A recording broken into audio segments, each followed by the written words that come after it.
আসসালামু আলাইকুম ওরহমতুল্লাহ সালাতু আসসালামু আলা রসুল্লাহ সুবহানাল্লাহ বিহামদি আদাতা খালকিহি ওয়া রিদা নাফসি ওয়া জিনাতা আরশি ওয়া মিদাদা কালিমাতি আলহামদুলিল্লাহিল্লাযী তাতিম্মাস সলিহাত রাব্বানা গফিরলি ওয়া লিওয়ালিদাইয়া ওয়া লিল মুমিনিনা ইয়াওমা ইয়াকুমুল হিসাব।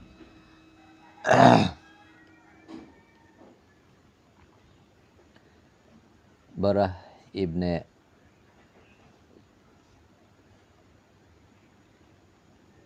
রাবাহ ইবনে আব্দুর রহমান ইবনে আবি সুফিয়ান ইবনে হুয়াইতিব হতে তার দাদি থেকে বর্ণিত। তিনি তার পিতা সাইদ ইবনে জাইদ সূত্রে বর্ণনা করেন।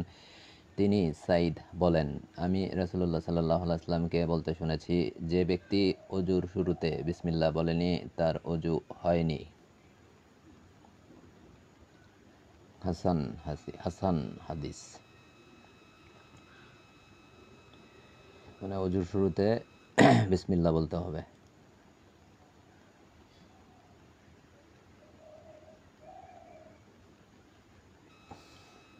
ওমর ইবনুল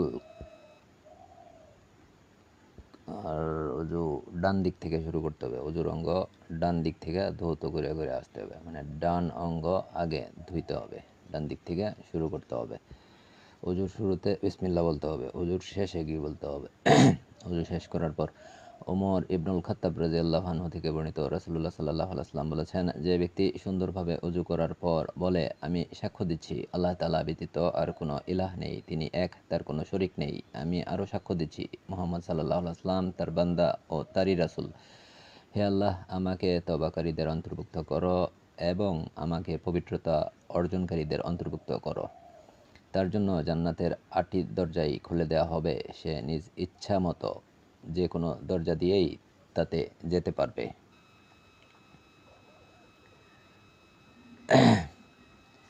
আশহাদু আন লা ইলাহা ইল্লাল্লাহু ওয়াহদাহু লা শারীকা লাহু ওয়া আশহাদু আন্না মুহাম্মাদান আবদুহু ওয়া রাসূলুহু। আল্লাহুম্মাজআলনি মিনাত তাওয়াবিনা ওয়াজআলনি মিনাল মুতাতাহিরিন।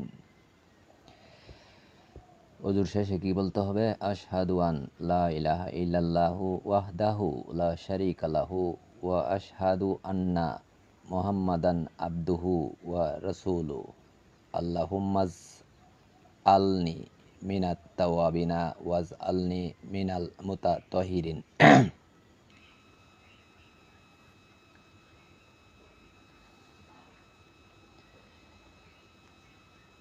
তারপরে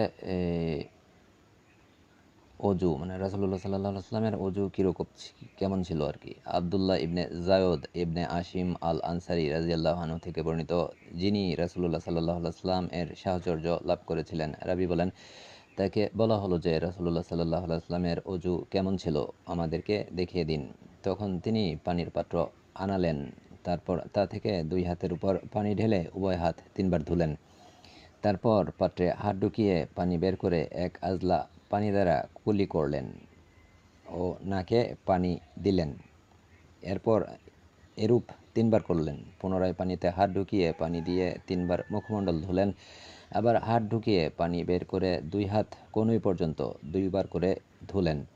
তারপর হাত ঢুকিয়ে পানি বের করে মাথার সামনে ও পিছনে 2 হাত দিয়ে মাসওয়া করলেন। তারপর উভয় পা গিরা পর্যন্ত ধুলেন। এরপর বললেন, এরূপ ছিল রাসূলুল্লাহ সাল্লাল্লাহু আলাইহি ওয়াসাল্লাম এর অজু।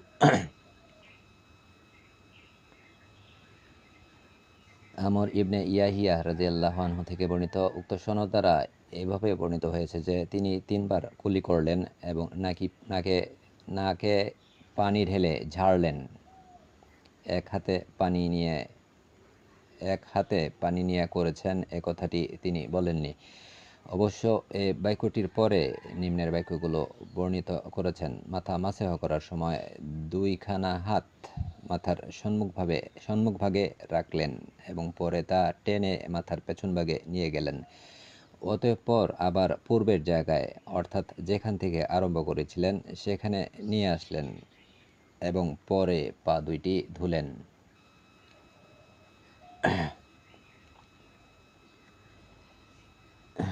অজু শেষ। অজুর পরে সাথেই একটা শেষ করার পরেই একটা সাথে যে সালাদটা পড়া হয় এটাকে বলে তাহিয়াতুল অজু। তারপর রাসূলুল্লাহ এটা খণ্ডিত অংশ আর কি একটা হাদিসের। তারপর রাসূলুল্লাহ সাল্লাল্লাহু আলাইহি ওয়াসাল্লামকে পেলাম, তিনি দাঁড়িয়ে লোকদের সঙ্গে কথা বলছেন। তখন আমি তার কথা শুনতে পেলাম যে মুসলিম সুন্দরভাবে অজু করে তারপর দাঁড়িয়ে দেহ ও মনকে আল্লাহর প্রতি নিবদ্ধ রেখে 2 রাকাত সালাত আদায় করে সে অবশ্যই জান্নাতে যাবে। উকবা রাদিয়াল্লাহু আনহু বলেন, কথাটি শুনে আমি বলে উঠলাম, বাহ, হাদিসটি কত চমৎকার।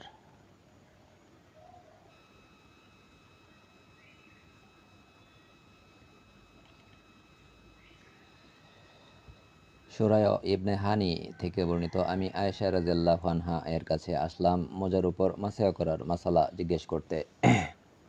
তিনি বললেন, আবু তালিবের পুত্র আলী রাদিয়াল্লাহু আনহু এর কাছে গিয়ে এই মাসালা জিজ্ঞেস করো, কারণ সে রাসূলুল্লাহ সাল্লাল্লাহু আলাইহি ওয়াসাল্লাম এর সাথে সফর করত। অতঃপর আমরা তাকে গিয়ে জিজ্ঞেস করলাম। তিনি বললেন, রাসূলুল্লাহ সাল্লাল্লাহু আলাইহি ওয়াসাল্লাম সফরকারীর জন্য 3 দিন 3 রাত নির্দিষ্ট করে দিয়েছেন এবং বাড়িতে অবস্থানকারীদের জন্য 1 দিন ও 1 রাত। এ হাদিসের সুফিয়ান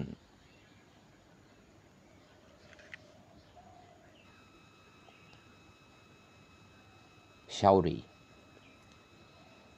যখন তার উস্তাদ আমর এর কথা উল্লেখ করতেন তখন তার প্রশংসা করতেন।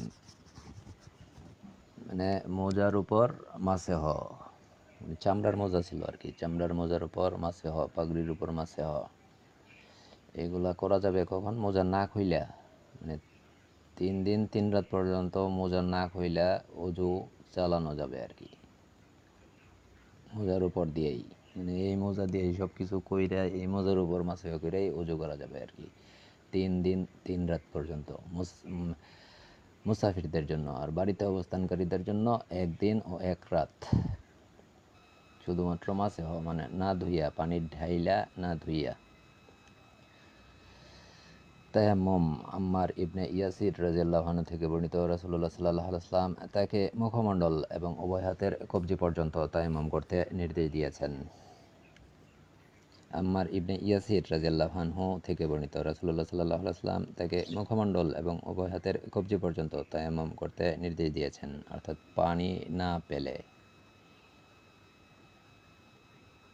পানির বিকল্প পবিত্রতা অর্জনে। ইবনে আব্বাস রাদিয়াল্লাহু আনহু থেকে বর্ণিত, তাকে তায়াম্মুম প্রসঙ্গে প্রশ্ন করা হলে তিনি বলেন, অজুর বিধান উল্লেখ করে আল্লাহ তাআলা তার মহান গ্রন্থে বলেছেন, তোমাদের মুখমণ্ডল ও 2 হাত। অজুর বিধান উল্লেখ করে আল্লাহ তাআলা তার মহান গ্রন্থে বলেছেন, তোমাদের মুখমণ্ডল ও 2 হাত কনুই পর্যন্ত ধৌত করো। সূরা আল মায়েদা আয়াত 6। তিনি তায়াম্মুম প্রসঙ্গে বলেছেন, মাটির উপর হাত মেরে তা দিয়ে মাটির উপর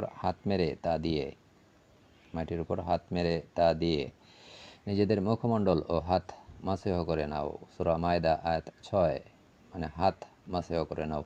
তিনি চোরের শাস্তি প্রসঙ্গে বলেছেন অন্য একটা আয়াতে আর কি, চোর পুরুষ হোক আর নারী, উভয়ের হাত কেটে দাও। হাত, সূরা আল মায়েদা আয়াত 38।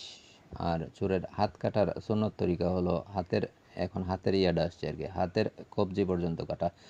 এ হতে জানা গেল যে হাত বলতে হাতের কবজি পর্যন্তই বোঝায়।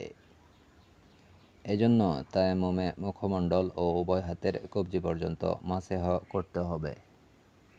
কবজি থেকে আর কি, হাত কবজি পর্যন্তই বোঝায়, মানে তাইলে তায়াম্মুম করতে হবে মাটির উপর হাত মেরে তা দিয়ে মাসেহ করতে হবে 2 হাতের কবজি এবং মুখমণ্ডল। শুরুতে বিসমিল্লাহ বইলা নিতে হবে আর কি। এ হচ্ছে পানি না পেলে বিকল্প অথবা অর্থাৎ তায়াম্মুম করতে হবে পবিত্রতা বা তাহারাত এর ক্ষেত্রে। সুবহানাকাল্লাহুম্মা ওয়া বিহামদিকা আশহাদু আল্লা ইলাহা ইল্লা আনতা আস্তাগফিরুকা ওয়া আতুবু ইলাইক। আসসালামু আলাইকুম ওয়া রাহমাতুল্লাহি ওয়া বারাকাতুহু। সাল্লাল্লাহু ওয়া সাল্লাম ওয়া বারাকা আলা নাবিয়িনা মুহাম্মাদিন ওয়া আলা আলিহি ওয়া সাহবিহি আজমাইন।